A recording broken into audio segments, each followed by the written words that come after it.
Dinas Pekerjaan Umum Wan Penataan Ruang Banjarmasin menggelar penandatanganan peta pola ruang Wan Peta Struktur Ruang Revisi RT/RW Banjarmasin tahun 2020-2040. Penandatanganan ini sebagai syarat agar pemerintah kota dapat memperoleh persetujuan substansi dalam melakukan pemberian perizinan pembangunan.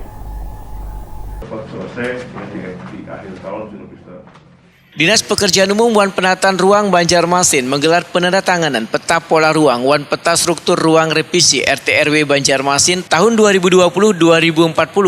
Penandatanganan dilakukan oleh Wali Kota Banjarmasin Ibnu Sina dan Wakil Wali Kota Banjarmasin Hermansa di ruang berintegrasi Balai Kota Banjarmasin dengan disaksikan sejumlah pimpinan serta perwakilan SKPD di lingkungan pemerintah Kota Banjarmasin jelang tengah hari Senin 14 Februari 2020.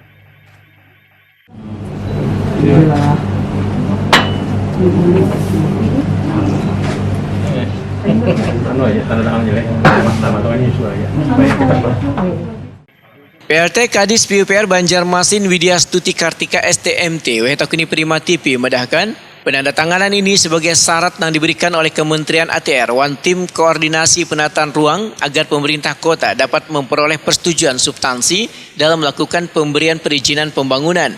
Menurut Widya Stuti Kartika, kurang lebih 3 tahun jajaran Dinas PUPR Banjarmasin berjuang mengerjakan peta pola ruang Wan Peta Struktur Ruang Revisi RT/RW Banjarmasin tahun 2020-2040 ini.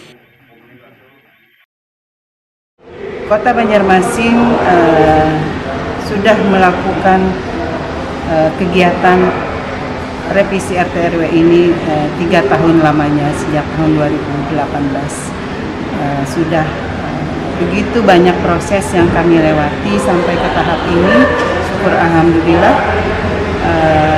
Langkah selanjutnya setelah penandatanganan ini adalah kami akan mengupayakan untuk segera bisa mendapatkan rekomendasi dari gubernur untuk dibawa ke Kementerian ATR untuk mendapatkan persetujuan substansi. Setelah persetujuan substansi didapatkan, baru dibawa lagi ke Pansus Revisi RT/RW di DPRD untuk nanti akhirnya disahkan menjadi Raperda Revisi RT/RW 2020-2040 yang akan menjadi dasar bagi pemberian perizinan pembangunan di Kota Banjarmasin.